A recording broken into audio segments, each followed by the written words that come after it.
Assalamualaikum warahmatullahi wabarakatuh. Kami dari kelompok 7 yang beranggotakan 5 orang. Sebelumnya perkenalkan, nama saya Anton Elin Saputra. Saya Anis Sotika Sari. Saya Ayu Dewi Lestari. Saya Armadia Guilira. Saya Aris Sugiani. Di sini kami akan melakukan penelitian pada UMKM Sushi dan Dimsum yang bertepatan di Sukabumi, Bandar Lampung, dengan tujuan mengetahui bagaimana strategi bisnis yang diterapkan pada UMKM tersebut. Di antaranya, yang pertama adalah ROINUS. Yang kedua, vehicles. Yang ketiga, differentiator. Yang keempat ada staging. Yang kelima, ekonomi logik. Langsung saja untuk mempersingkat waktu, kita tanya-tanya ibunya. Bye-bye. Jadi sebelumnya kami meminta waktunya. Kami dari mahasiswi Universitas Lampung diberikan tugas untuk melakukan observasi terkait manajemen strategi pada usaha UMKM. Jadi kami ingin bertanya-tanya soal strategi usaha yang diterapkan pada usaha dimsum dan ibu. Kami melakukan bertanya. Oke.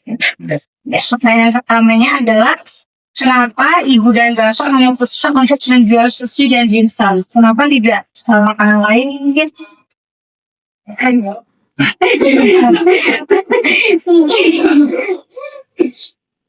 Ya, ini sih apa namanya?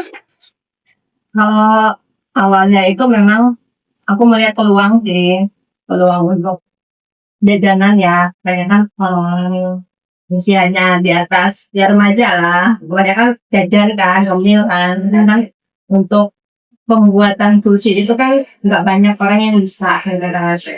Kalau kayak kuliner lain itu, nggak pada umumnya itu udah banyak lah ya.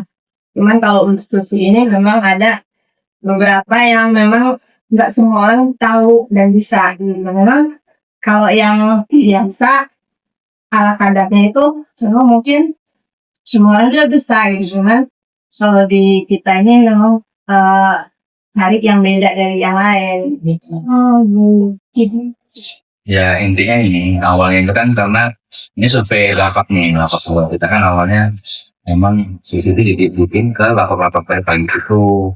Nah lapak pagi itu menerima kue tapi yang beda dari yang dititip. Dia kalau pertama nggak mau kan terima. Akhirnya dia dicari kan. Ini kan kebanyakan nih yang model-model gorengan apa. Kan bahas sushi itu lah ada ide itu waktu ngeliat sakit isi ya. Ada FJB yang di Jogja itu kalau nggak salah.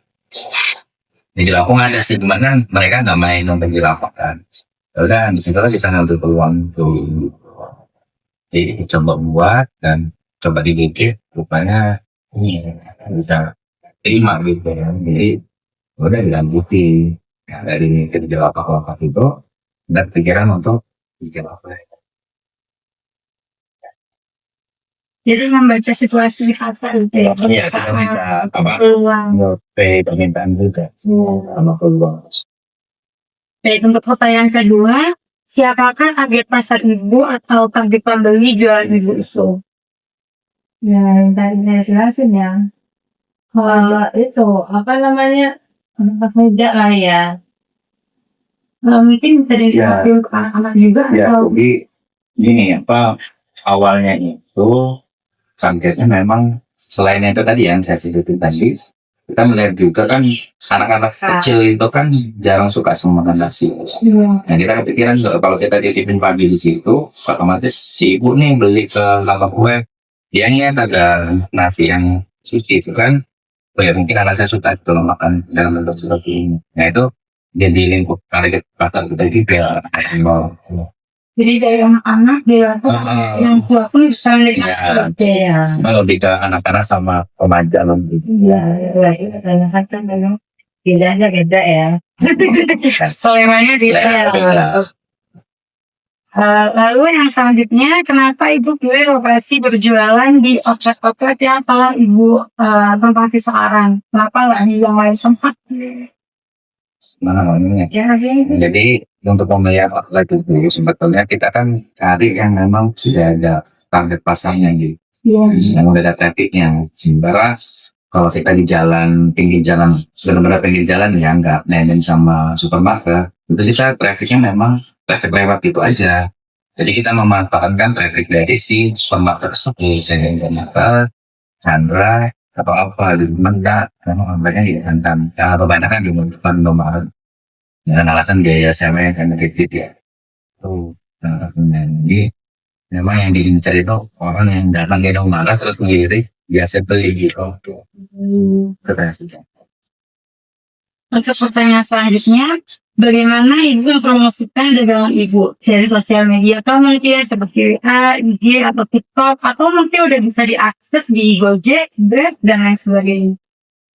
Udah bisa diakses atau belum? Nah, jadi kalau promosinya itu sebetulnya untuk sosial media belum sepenuhnya, kita kan baru juga ya, belum. Kalau yang pertamanya memang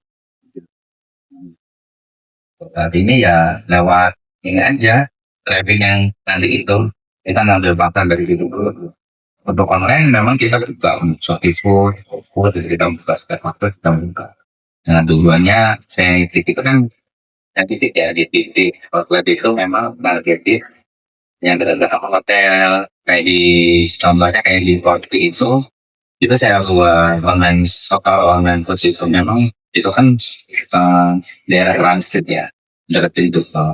Alhamdulillah sih memang sekarang itu online foodnya udah bagus gitu, jualannya berisi. Nah kebanyakan juga dari fasilitas hotel ini. Untuk selanjutnya, apakah Ibu memproduksi dan menjualnya sendiri atau memproduksi dan dititipkan ke outlet lain selain buka outlet sendiri? Kalau Sebagian ya itu yang tadi Bapak bilang. Untuk pagi kan kita dititipin di ini panggung kan. Karena memang ada pasarnya. Kalau pagi-pagi kan anak-anak sekolah nggak banyak kan. Untuk yang order juga kita ada. Kita sendiri dan nyetor juga. Lanjut ke pertanyaan selanjutnya Pak Bu. Apakah Ibu ini memulai usaha ini dari nol atau mungkin melanjutkan usaha orang lain? Dari nol ya Bu. Jadi dari nol Ibu merintis sampai sekarang sudah jalan di sini. Jadi usahanya dari kecil dulu. Baik, selanjutnya, apakah Ibu ada niatan untuk bekerja sama dengan pedagang lain? Mungkin selain Ibu jual sushi dan dimsum, bisa bekerja sama dengan penjual ekster itu biar menarik pelanggan lebih. Kalau kerja sama itu Bang Kue itu sama Pitrinok mungkin ya kita kerja sama Pitrinok juga kan.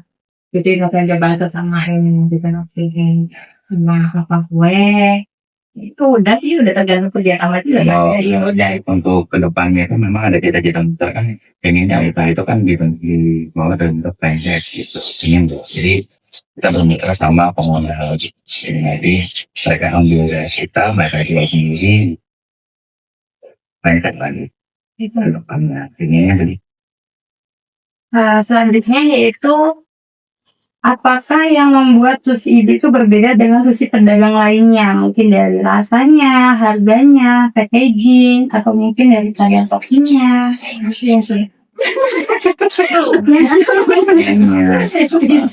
jawaban simpel itu apa kita jadi kita udah menyesuaikan sama lidah lokal gitu dari resep aslinya gitu. Jadi udah disesuaikan sama orang Sumatera lah.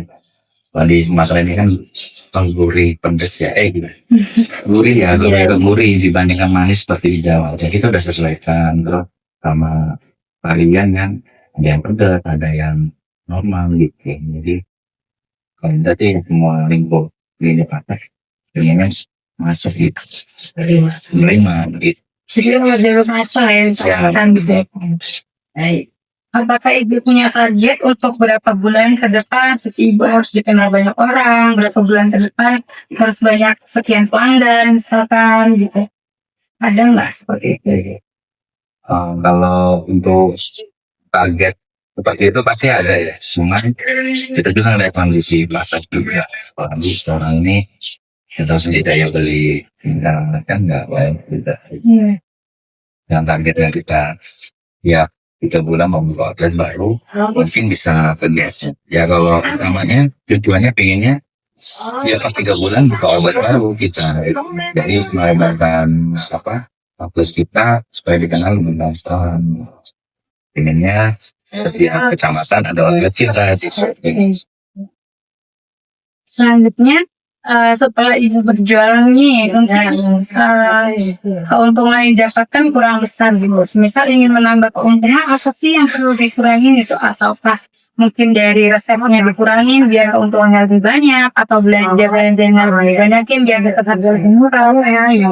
Kalau kita kalau untuk mengurangi kualitas enggak ya, karena itu nanti berpengaruh sama daya sama pelanggan gitu. Jadi orang yang beli kapok gitu. Jadi kalau untuk keuntungan itu kita lebih ke kuantiti, meningkatkan jumlah produksi untuk penyerapan lebih banyak. Ingin mengkurangkan yang banyak karena sushi ini memang riskan akan kerugian. Jadi kalau resikonya besar, jadi kalau hari ini tidak habis ya bakal dibuang gitu, nggak bisa diolah apa-apa lagi. Makanya kita pilih strategi pembuatan pagi, kita berikan ke lapak kue. Nanti kan siang itu jam 2 kita mulai tarik itu kita oper lagi ke lapak kita. Kan masih ada waktu beberapa jam sampai sushi itu nggak enak kan. Nah, ya kalau udah di lapak nggak laku lagi ya mau berubah kita uang kan. Sedangkan atau kasih ke orang. Nah, untuk produktivitas lagi, untuk keuntungan lagi, sengaja ayam, terus saya melihara ayam, sengaja melihara ayam untuk apa namanya, berarti kita aneh sekali di ya paling itu sih. Sekian yang mau pertanyakan, ini udah cukup oleh tugas kami. Terima kasih Bapaknya, Ibunya yang udah mau meluangkan waktu untuk kami. Berdasarkan hasil wawancara yang kami lakukan dengan pelaku UMKM Nat Sushi dan Dimsum, dapat disimpulkan bahwa mereka telah menerapkan strategi 5 diamond, di mana produk sushi dipilih karena pemilik usaha melihat adanya peluang dengan berjualan sushi dan dimsum ini. Lokasi usaha juga dipilih secara strategis dengan target pasar yang luas, mulai dari anak-anak hingga orang dewasa. Selain berjualan langsung, mereka juga menitipkan produk mereka ke toko aneka kue untuk dapat menjangkau target yang lebih luas lagi. Pelaku UMKM ini memiliki target untuk membuka 1 outlet minimal dalam 3 bulan sekali. Strategi dalam mencapai keuntungan bukan dengan mengurangi kualitas cita rasa, tapi dengan memperbanyak produksi sushi, supaya kepuasan pelanggan tidak menurun. Sekian yang dapat kami simpulkan. Jika ada kesalahan kami mohon maaf, kepada Allah kami mohon ampun. Wassalamualaikum warahmatullahi wabarakatuh.